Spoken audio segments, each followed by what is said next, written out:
G'day race fans and welcome to another episode of the Pecino Report. It's season 2021, episode 3. We're getting closer and closer to race weekend. That's right, we're almost time to go to the Middle East. Oh, I'm getting so excited. I don't know how I can handle it anymore. So we've got another really special episode for you this week. Before we get into that, it's a very quick welcome to my co-host, Andra. Andra, how are you doing? Can you hold a straight face for 30 seconds? I've never tried so hard to keep a straight face, and I've got tears, and it's all his fault. It is. It's all his fault. All right, let's very quickly. Jefe, how are you doing, mate? It's only been a few days, it seems like, since we spoke. How's things in Spain? Great. We have sunny weather here, like Jake seems to have in England. That's surprising. It's happening to the world. Indeed he does, and that's a fantastic segue for our amazing, very special guest for the week. It's none other than Mr. Jake Dixon himself. Jake, how you doing, my friend? Yeah. Good. Lucky you said like who he was. Man there, mate. Yeah, exactly. People may not have People will be recognised like, yeah, people will be like, "Who's the weirdo Caveman? on the Why do you screen? have a Yeah, who's the homeless guy caveman? on your show? What's going on? Shit. What's that? Why do you have a homeless guy on your show? Yeah. Why do you have him on here? What's he going to talk about? Oh, How to survive? How to not survive his through? Jake. Apparently you can ride a COVID's motorbike got him all really looking like fast. this. Indeed. It's quite neat though. Like you've got it shaped quite nicely. It is. You've done a really, really good job there, mate. And I've not shaped nothing. It's just naturally fallen like this. Like my hair. It's like I'm going for the L'Oreal advert. You know where it's your like hair naturally does that. yeah. It's nice, isn't it? That is stunning. And for all the viewers, for all of those playing the game at home, it's very sunny there, mate. Whereabouts are you at the moment? So I'm in Australia at the minute, as you can see, 'cause it's nice and sunny. Bloody convicts. For the one day a year that is actually sunny in the UK, you've caught me on it. That's We lucky ordered we're the sun. recording this. It might not ever happen again. That's right. That's exactly Yeah, probably not. Yep. So, which wrist did you break? Oh, that one. Oh, you got The a big good fat scar one. going on. Nice. Is that on How's your it- head? yeah, Scar how on is your the hand as mobility? well? Yeah, Oh shit! How is it? I can still do this. Oh, that's all you need. That's all that matters. That's how we Can you wave do to this? each other in Australia. But the thing is, I'm getting ready for the race season. When someone pisses me off in the session, I can give him that, so I'm all right. Beautiful. It's like, oh, it's so fat. It's lovely. That's what she said. Yeah. Oh. So how is it recovering, man? Like really, I'm sure all the viewers want to know. We've seen all the photos on the socials about the gory scars and heard all of the stories. How's it recovering? How are you feeling? Good, yeah, good. I'm back to doing my usual routines in bed, so it's all right. Nice. You're nice. married. You don't need that. That's How did the it? routine. How? I actually just went back before to rewatch when you fell off and did that because it was like thanks. It was like totally Yeah. last year. Yeah. How did it happen? Like what So happened? 2020. It was just obviously mixed at Valencia, as Valencia always is at the last round. And started, I didn't go out on FP1 just because I was like, it's not meant to be wet for the race. So I was like, I didn't want to take much risk. Didn't you have But, tummy trouble? Yeah, I had tummy trouble, yeah. So we sat that one out, and then I said, right, now it's going to be dry for the afternoon. I'll go out where it was damp, and I went out. I felt all right. I felt average. I see Baldassari was behind me, and I just said to myself, right, just build into it. And I think I was running second at the time, and felt, yeah, like I said, felt average. Didn't feel brilliant, but felt not bad to obviously be in the position I was in. And I knew that I needed to change a few things on the bike. That second gear engine brake was a little bit strong. And I remember thinking, after this run, I'll come in and tell the team. And as I went into turns four, as I tipped in, I was a little bit wide, and it's obviously renowned for being a difficult corner anyway, because it's off camber, cold, first right hand side of the tyre. Yeah, and it just come round, and as it come round, I prepared to eject myself. And when I landed, it wasn't so good. So I put my hands down to break my fall. Yeah, exactly. Yeah. Well, it actually didn't. It's as I come down, I think I slapped my wrist like this. And then as I slapped my wrist, it's like dislocated it. And when it dislocated my wrist, that's when it's done all the damage. That must have hurt like a Mate, thing. I A broke really my hurty hip. thing. I broke my hip in 2016.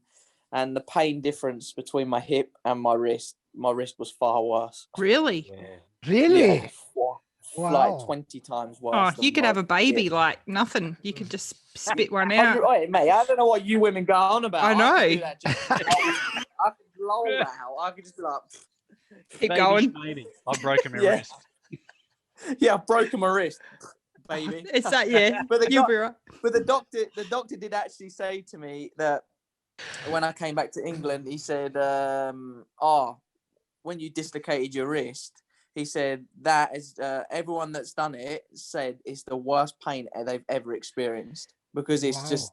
And he says you didn't just dislocate it; you dislocated and broke it. So he said, "I can't Jake imagine has what to the go pain one was like." step further.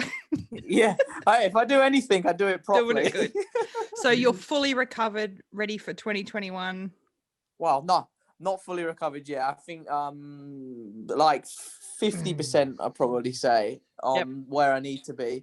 So aim is obviously to be back. I'm missing the team. Have got a test book for Portimao on the 3rd and 4th of March. I'm missing that.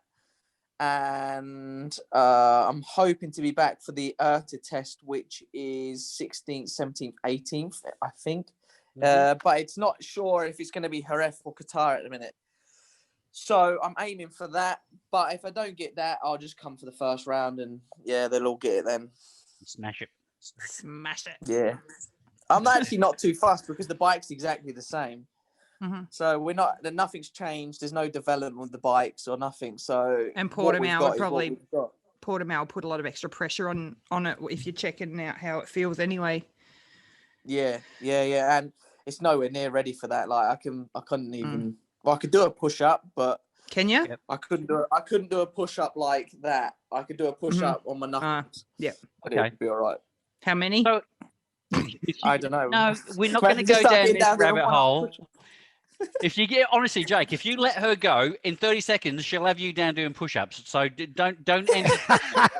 Probably topless as well or something. Yeah, exactly. Realistically, Manuel, help us. mind, yeah, exactly. All that in mind, how ready do you feel for the 2021 season? Are you raring to go? Are you feeling that lockdown syndrome? You just want to get out and get on the bike, or you're still a bit apprehensive with the wrist? No, I'm pretty chilled. And my trainer actually asked me this the other day. He's like, "Oh, I bet you're itching to get out on the bike, aren't you?" And I said, "Do you know what? I'm not because I know I can't. So why would I try to? I'm trying to keep myself under control because I'm like, there's no point in wishing I could do something I can't do right now. So be realistic, and when the time's right, then I will go out and enjoy it. But at this precise moment, I can't go and do it. So there's no point in even thinking and feeling sorry for myself because I can't do it or I want to do it, you know? So yeah, That's pretty the way I look mature. at it, Like, yeah. And the way I'm not even pulling the piss now. Like that is an Oh. actual, because I was expecting you to go, nah, I'm just going to get out there. Yeah. No, I didn't. Isn't that the consequence of the Marquez situation? He tried very quickly to come back. Has this situation somehow made you think? No, I think Mark will try to do what he wants to do, but I think now you're seeing the situation of I couldn't even do it if I wanted to do it, you know, because it's your arm and your wrist are two different things. Mine is my actual joint of my wrist, so it's the movement of the wrist. Where Mark's is like it's like a fixated bone which is here, so it's more of a movement like this that he would struggle with. So yeah, ours are two different things. Mine's a joint and his is just like a bone. So yeah, I couldn't do it even if I wanted to do it, where Mark could obviously do it and have a go at doing it, but now he's obviously paying the price for doing it. Also, but I don't think it's necessarily with Mark's injury. I don't think it's necessarily the coming back too early that did it. I think it was the person that did the surgery that done the damage. Okay. He at the end, So, he's a rider and man. he wants to ride, so it's not his Yeah. fault. By the way, yesterday I got information about Mark, and it seems the doctors are very happy because it seems that the recovery is going exactly how they expected. So yeah, he might be on the bike, start to ride the bike around April, beginning of April. And yeah. the schedule says that he could maybe race in May in Jerez. So these are really Well, good did news. you know? But you know what I think will happen anyway? My personal opinion is it looks like Qatar and all all that side of the country is gone into lockdown and they're not letting people come in. And I think the season's going to be not starting. My personal opinion, I don't know nothing, but I can't see how it is going to happen especially for us Brits to come out.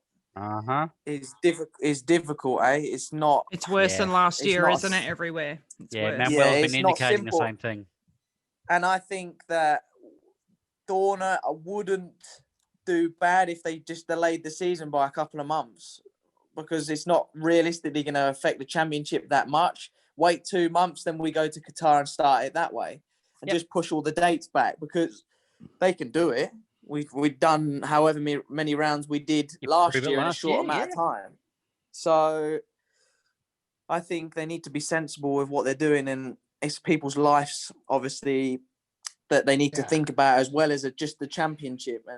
And that's obviously difficult, because I understand that they need to do it for sponsors and TV rights and everything like that. But I think the sponsors and TV companies will all understand with this whole situation. It's not like they're doing it because nothing's going on. They're doing it for a reason, you know? Yeah. Yeah, fair point. Yeah. Good point. Indeed. Can we quickly go over last season? Go on, Yeah, definitely. So when we look at last season, realistically, the start of the season was kind of a lead on from the previous one. You know, you had some sort of late teens results and a few retirements. You were getting used to the new bike and the new team, but then you really came on strong. You know, after the Styrian Grand Prix, moving forwards from there. Fair enough, you had those retirements, but you know you were leading that Grand Prix for quite a while, and then you had like a fourth and a seventh. What happened, mate? Did you find the Super Mario shortcut in all of the tracks, or you just found a second and a half a lap? What's going on? Well, it's all down to a combination of everything. Like, everyone needs to remember that it was not just my first time on the Calyx, but it was my team. My side was all new to it. I had a crew chief that had never been a crew chief before. Yep. And then I had my mechanics that obviously learning the bike. And then I obviously had my data guy that's learning the Calyx as well. So my side was very fresh to the whole situation. And we were trying to find our feet together as a team and find what works for me and what doesn't work for me. And it's not just a 2-minute exercise, you know. It takes time to understand everything, and that's what you see. The more and more confident and the more and more comfortable I got with the bike, the faster I got. So yeah, I think it's a combination of everything. And in every practice session, I was inside the top 10 at every single track, and most of the time inside the top 5, you know. So it was no shock to me in a lot of ways. Nice. And I think even the team, they knew it when it was coming. They could see that the bike wasn't right, and we knew as a team, if we keep working hard enough, that it will come. So we didn't stress, we didn't panic, and then it just came. That's fantastic to hear, man. So you're growing as an entire team. So as you said before, this year pretty much is just a continuation of 2020. So what are your expectations now for 2021? Like, you've clearly got to have a higher goal. So what's the team expectation? Have you discussed that at a team level about what you want to achieve? Yes, Well, Jake, it's funny especially considering that Marini has left, Bastianini has left, Martin has left. So it's kind of a new era in Moto2, right? Yeah. And if you take them out of the equation, then it suddenly, in most of the results, puts me like second or first, because that's where I was at, you know. Obviously, we know with the situation I'm in at the minute, but I think BT asked me this question like last year when we was in lockdown, and everything that I said to them, I did. You know, I said, look, it will take me time at the beginning, but as the season goes on, I will be fighting for top fives, and then I might have the odd podium. Obviously, I didn't get the podium, but it was there. You know, it was. At most rounds, it was there for the taking. For whatever reason, didn't come quite together, and then obviously had the crash. But I think realistically, I want to feel my feet for the first 2 rounds, especially if I don't do any testing. I think I'll give myself the time to build in, because obviously my wrist's going to need time to get the endurance back in it. It's going to be sore. It's not going to be 100%. Even if it's 100% off the bike, on the bike, it's not going to be, because I haven't had the time. Yeah. So I think realistically, what we need to be looking at is like first 2 rounds, maybe the first 2 Qatars. If I can be inside the top 10 in both races, I will be really happy with obviously the lack of time that I've had in riding. And then as the season goes on, podiums. Nice. So I don't see why that shouldn't happen. Obviously, I want to build from top 10, and then obviously I want to be back to where I was after, like I say, once my wrist's good again, be back to where I was before breaking my wrist, which would be fighting for top fives, and then I'll be obviously pushing into the podium and hopefully winning some races as well. I don't want to I want my first podium to be a win. I don't want to just be on the podium. Yeah, nice, nice. So Sorry, go on, Andrew. I was just going to say, so now that there's no Brits in MotoGP, there's obviously, they're going to need one. Sam Lewis has had his crack. I don't know if he's going to get back there. Pressure's on for you, Jake.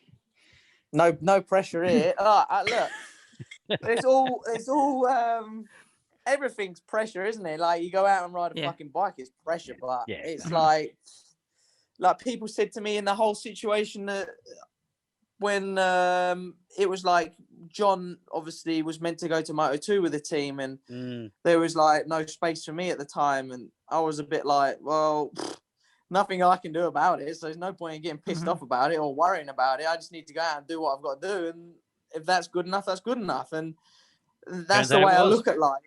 And that is the way I look at life. If I do a good enough job, then I'll get the seat in MotoGP. If I don't, I won't. Simple as. It's not rocket science. It's not fucking. There's no point in overthinking it, is there? It's what it is. Sound like you just live in the moment, like a lot of people seem to look so far ahead. A very good attitude, Jake. Exactly the one to have, because if not, you get stress and you can do nothing about it. Yeah, exactly. For what? At the end of the day, look, we ride motorbikes fast as human beings, but fuck me, there's a bigger picture into hold everything in life. Like, motorbikes comes to an end at some point, and you'll be stressing about something else. It's life. You'll always find something to fixate on or stress on, because that's the makeup of the human body or human brain. That's it. Yeah. It's amazing. Like, you have stresses, and you have real stresses where riding a motorbike, yes, it's stressful, but fuck me, it's not a real stress, is it? We're doing something we love at the end of the day. Don't fall off. Don't fall off. Don't fall off. Exactly. Not rocket science, or is it? Now, there's a theory that I subscribe to called the circle of control, and it's exactly what you're saying. You know, you draw that circle, and everything inside that circle is things that you can control what the outcome is, and that's what you should care about. Everything outside of that circle is stuff that you can't control, and so you don't need to care about it. And that you've expressed there is a perfect expression of that philosophy, which is absolutely amazing for MotoGP riding. Yeah, look, if I do the job that I need to do, and I ride the way that I think I can ride, and I know I can ride, then you'll see me in MotoGP in probably, I don't know, the next year or so. But it's like I say, there's no point in worrying about it. It's at the end of the day, it's only a motorbike. It's fucking exactly. You're not a bricklayer. You're doing all right. yeah. And Moto2, MotoGP. Yeah, the MotoGP is the pinnacle of where we need to be, and that's my dream to be there. But yeah, if your cards are laid out for you, aren't they? At the end of the day, That's right. And your future is laid out ahead of you. And if my path's meant to go that way, it will go that way. But if it's not, it's not. It's Indeed.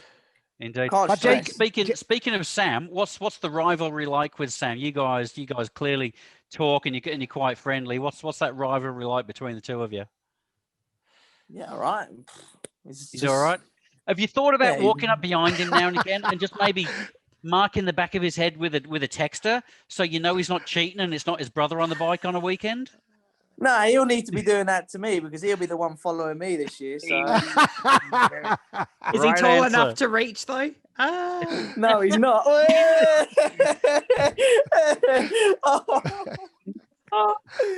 I'm going straight to hell. Yeah, you are. That's right. I love it. Yeah, this is where Manuel goes. By the way, next week we're talking to Sam Lowes. Yeah, no. Honestly speaking, I don't dislike him. I've got nothing against him. I feel he wants to beat me.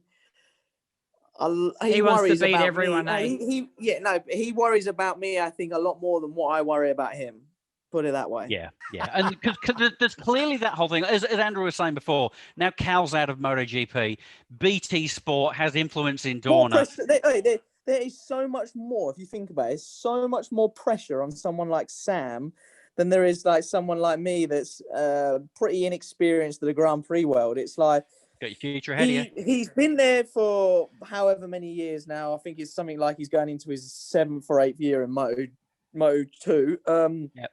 And he's been to MotoGP and he didn't cut it. Whether it was on a good bike or not a good bike, he didn't go as well as everyone thought he was going to do for whatever circumstance. But yeah, I'm only on the up. He's on the down. Yeah, exactly. He's old. Yeah. So thinking about other pressures that you might have around you. What about Xavi? He's clearly, he's had a few good years in Moto2 as well. When you're talking about people who are on the up and on the down, his year last year was actually his worst year in Moto2 for quite a while. And again, he's another one that's been there for quite a while. So do you see him as more of a threat in 2021, or is he someone again that you're just going to walk over the top of and just go straight past?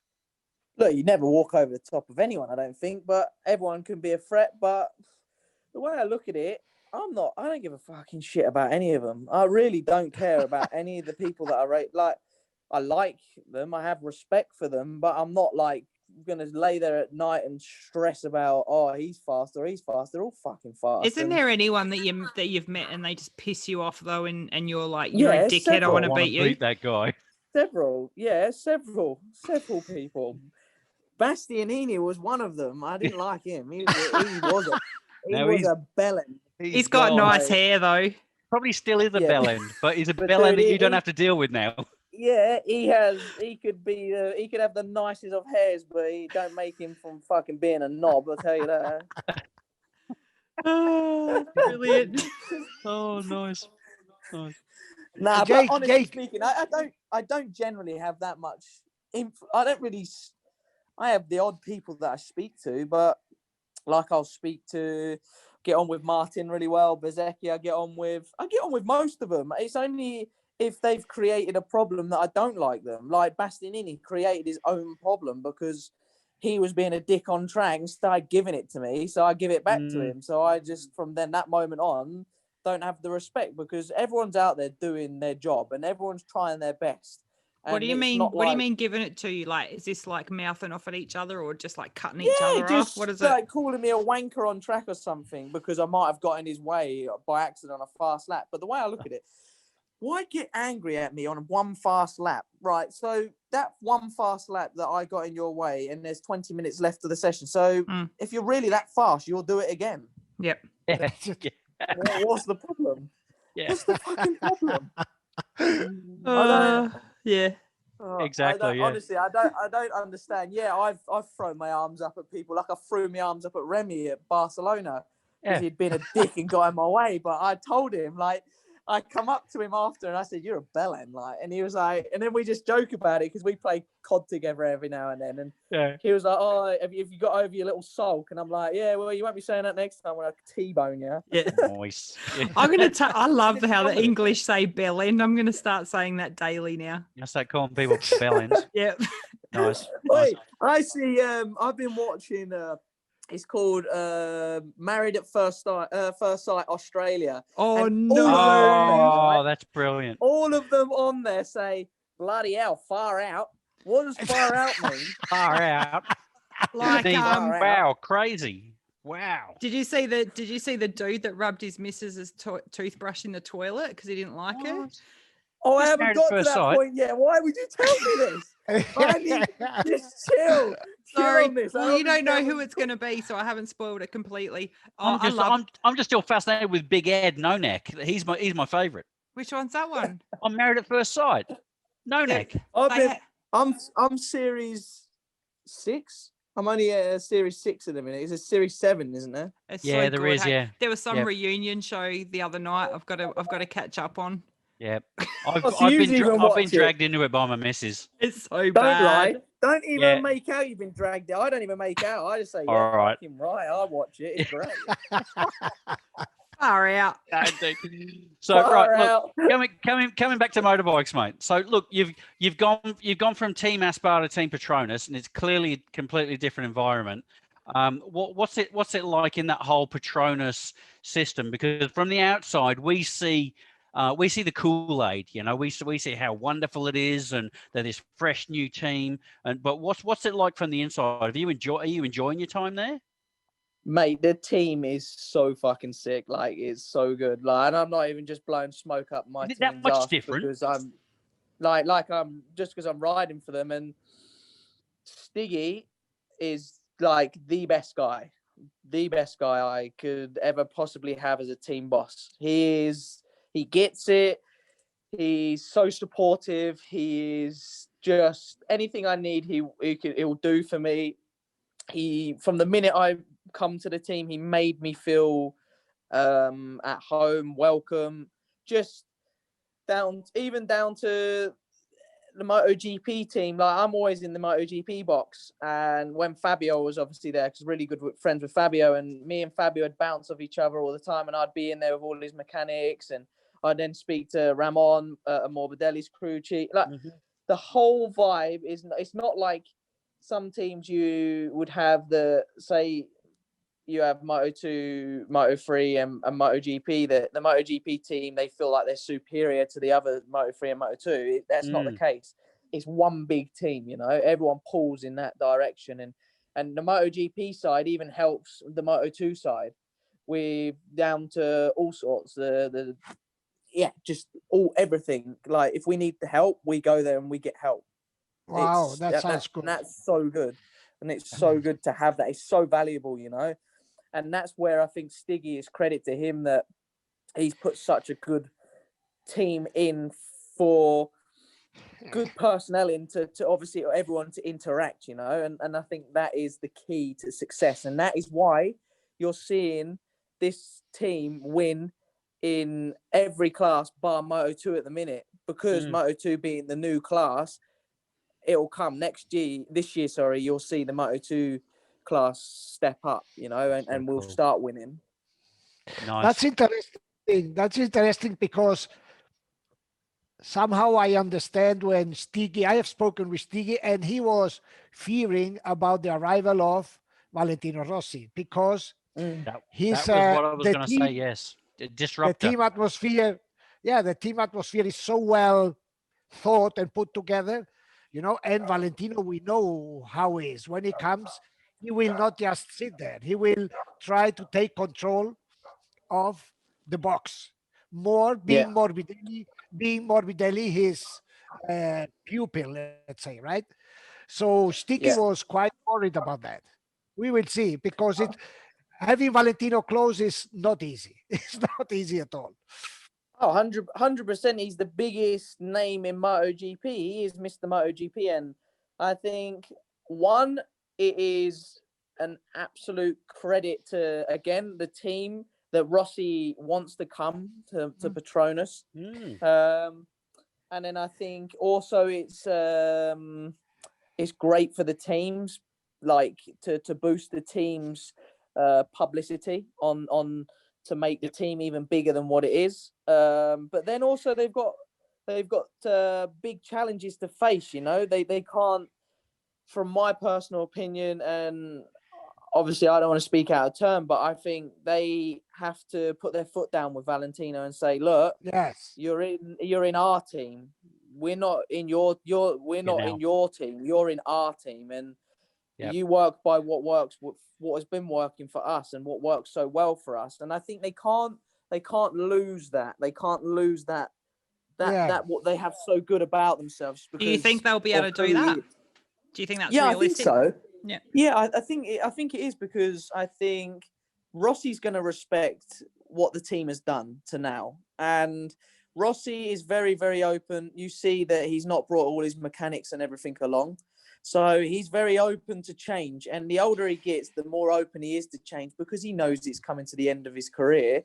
He's trying everything he can to try and help himself. So, yeah, I think he's going to be very open. And I generally think you won't see him interfere with Morbidelli too much either.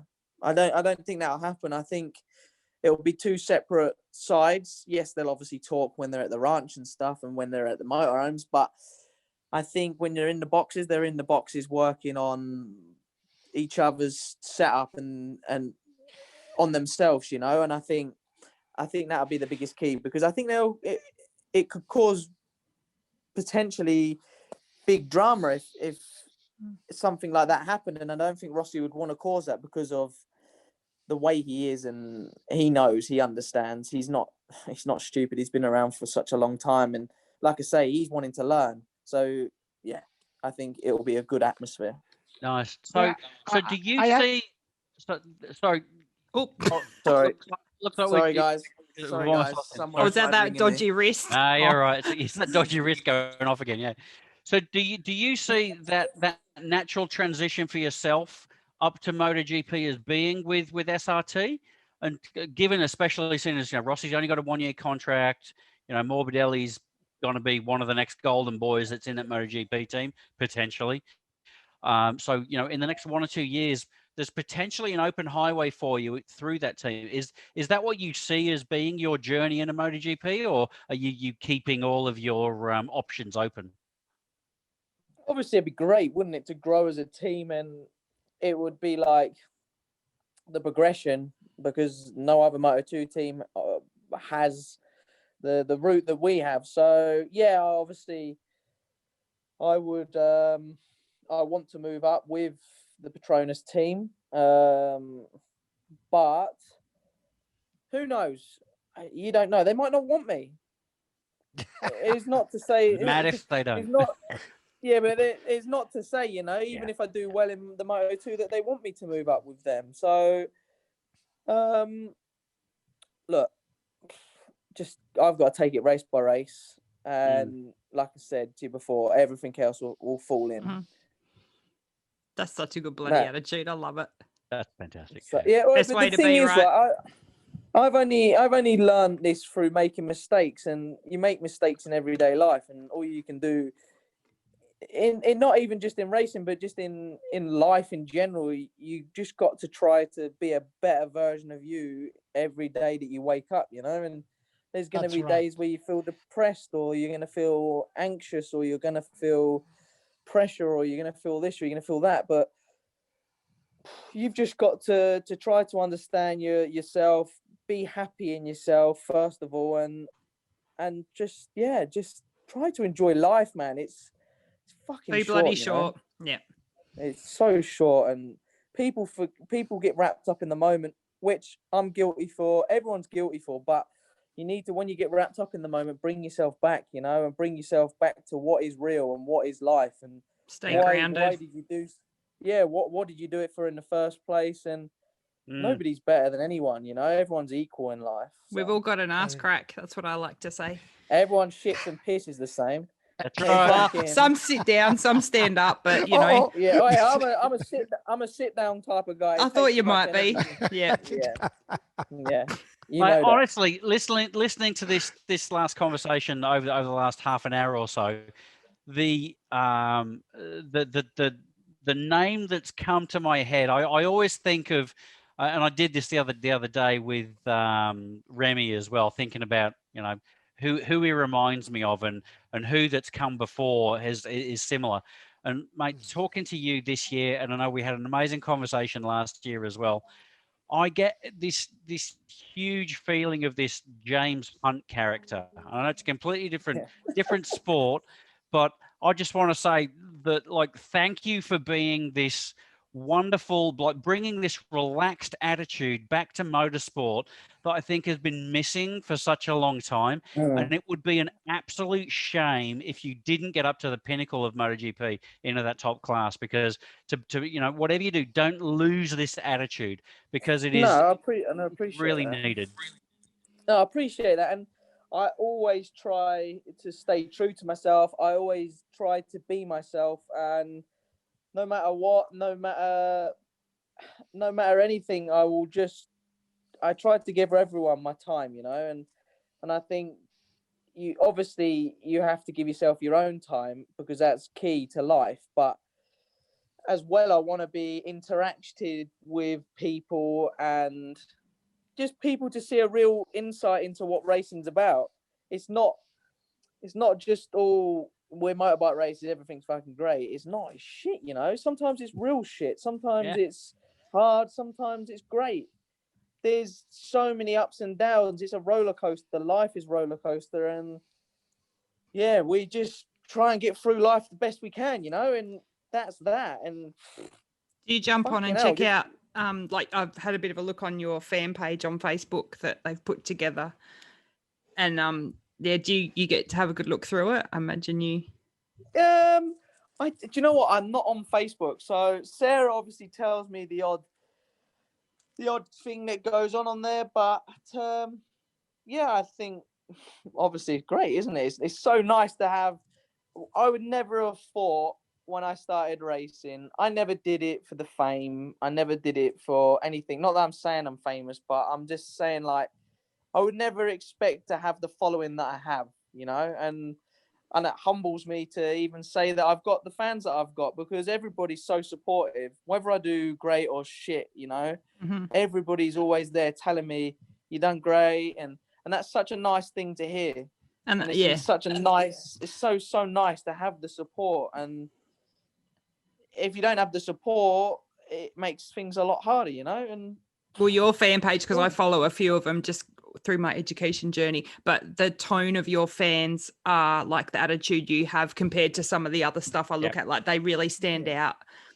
They're just all really grounded, and do you know what? It almost sounds really, really stupid, but I want to make a difference in this sport. I want to be the guy that people look at and remember in years to come, not just for the short future, but like for the long term, and say, fuck me, do you know what? He came in, he won world titles, but also he made a big difference for the sport. He made an impact on everybody's life. Well, I think you already are. Awesome. I want to be that guy that makes an impact and makes everybody feel happy and brings joy to their day, even if they're having a shit day, because everybody deserves a laugh. Bloody oath. Far out. Your attitude is completely different to the Spaniards and Italians that I know pretty well. The Spaniards and the Italians, when they start, they want the fame, they want the money, but all the women. Yeah, well, the women come. Oh, they just come anyway. He's got Sarah. I don't need Sarah the women. I've got the Larry's most beautiful woman alive. And she can dance. Dance, fucking cook, drink very well. Drink like That's a the whole package. Hey, it's her fault I started drinking that Aperol Spritz. Aperol Spritz. Oh, yeah. Fuck me, man.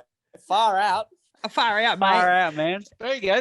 That's the substitution. Fuck me. It's for far You can out. say far out. You can say far out, mate, and I'm going to start saying bell ends. Wait, if you watch any, I'll make a pact with you guys. So if I get interviewed by Simon Crayfar or something, Yeah. I'll be like, Yeah. I'll be like, yeah, far out. Far Do out. it. Say- Yes. And we'll be like, yes. We're like Wait, screaming. honestly, when I came to Australia, obviously I've only ever been to Australia once. I flew into Melbourne and I went and stayed with my mate Glenn Richards. And he's like 2 hours or 2.5 hours from the centre of Melbourne or the airport. And honestly, he lives in the bush. And fuck, the way of life, man, is so sick. Like It's so good. Simple. like everything is so simple.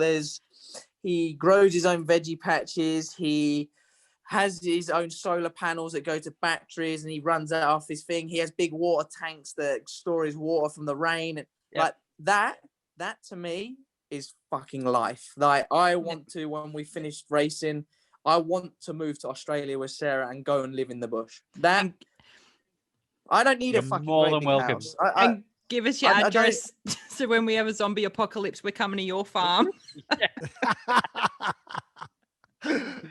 Hey, but the thing is, right, I think when you're younger, you need to obviously experience everything. So if you get a bit of money, like enjoy it because you don't know what's around the corner, but obviously be sensible at the same time because obviously you don't know what happens in life. But you need to obviously experience all the nice things, cars, houses, everything. We've got a beautiful house now, nice like- hair dryer things. Yeah, nice hairdryer. Yeah, we got like a beautiful house now. Like we have, life is fucking good, you know. And but the thing is, when I finish racing, I want to strip it back, you know, and I want to go and go back to basics because I think sometimes you get caught up in the moment. And I see how happy Glenn is, and I'm like, Glenn and his missus, I'm like, do you know what? You don't need all these big fancy things. Yes, I think it's good to experience it because then that way you won't be obviously resentful in your later life because you'll be like, oh, fucking hell, I wish I'd done that. Mhm. Yeah. But I think you need to do it when you're young, have the nice things. But then when it comes to when you're older, I think obviously your high maintenance comes down a little bit. And I think you can go back to basics and enjoy life, you know, Think about what like matters. living in the bush. Mm. Go like, we went and I stayed there for a night and we woke up and it's like you'd overlook the valley and man, like the kangaroos everywhere. Oh, fuck me, man. I went out of his house and it's like in the middle of nowhere and we went down the trail on enduro bikes. Yep. And I was like, this is fucking paradise. Yeah. I was riding alongside a kangaroo. Yep. Like I was like, what the fuck? Like you can't do that anywhere other than in the fucking So, yeah. Australia in the And bush. I call that Like, that's- Tuesday. I live in the Gold Coast hinterland. I do that every day. That's Dude, it's like tough. that to me is like I would get up every day and I would just be like, no matter if I feel good, shit, fucking fantastic, anything.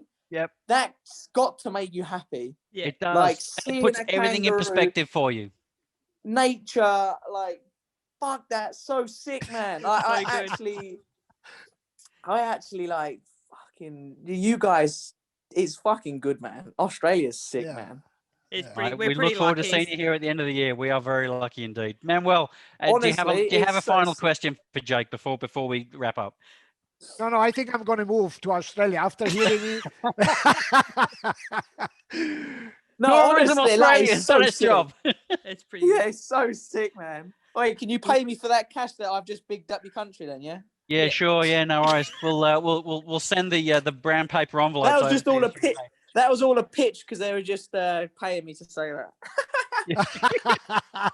He's got to come out next week. Jake Dixon, Tourism Australia ambassador. Yeah.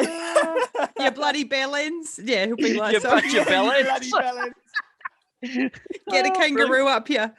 Oh, do you Indeed. know what? It's no. so nice to talk to you guys like on a podcast and like this because it's so there's no fucking egos or I can just be myself on it and I like that. And we just do this for Oh, fun. yeah. Like Yeah. you got Manuel. you know what? And I really appreciate that you guys do that because it just brings some like nice it's a nice vibe. It's a nice atmosphere when you come on here. And like when Sarah asked me, she was like, "Oh, they said, would you do it?" And I was like, "Fucking yeah, man! I love the last one we did." So Yeah. some things that are a fucking grind to do, you know. And I'm like, Yeah. fuck's sake! Like I'm a human. Like I say, I want to be pleasing people, but fuck me, I'm like a donkey at times, man. People are just taking me for Not a in ride the right everywhere, and way. I'm like, ugh. Well, not in the right, Sarah not in the good way. Sarah takes me for a ride all the time. Nice. Nah, but honestly, what you guys do is fucking cool, man. Honestly, I have big man. respect for you guys. Thank you. Big Thank you respect. so much, man. You're an absolute legend. Mate, thank you so much. It's been an absolute honor and a pleasure to talk to you, Jake. Thank you so much. Before we head off, Andra, do you have some final messages for the viewers and the listeners? I do. Jump on the socials on Instagram. You can listen to us on the podcast platforms. You can see our beautiful faces and Jake's beautiful beard on YouTube. Where else? Manuel's got Pecino GP in English and Italian and Spanish and French and all those other languages. Is that right, Manuel? Yes, perfectly. Indeed. And I assume there's a website called jakedixon.com that people can go on? Don't fuck that. You don't need to plug me, guys. You keep plugging yourself and I'll help you. Wonderful. Mate, you're an absolute legend. I'm sure you're going to have an incredible 2021. We are rooting for you so hard, which actually means something different here in Australia. Not in the Australian way. Yeah, that's right. Not in the Australian way. But yeah, no, we are right behind you, mate, for sure. Exactly. And when we do get that Australian round here in Australia, I know it's been put to the end of the year, but I'm just hoping it goes ahead. When we do, we're going to come down and we're going to see you. We're going to shake your hand and we're going to have a beer and an Aperol Spritz and together, Aperol mate. Spritz. Fucking right. To celebrate the win that I've just had. Exactly. Wow. That's it, mate. Yep. Until then, brilliant. Jump on Pecino GP. Check out all the podcasts. Like, subscribe, notify. Ladies and gentlemen, we'll see you again next week. Take care, everybody. Thank you. Goodbye.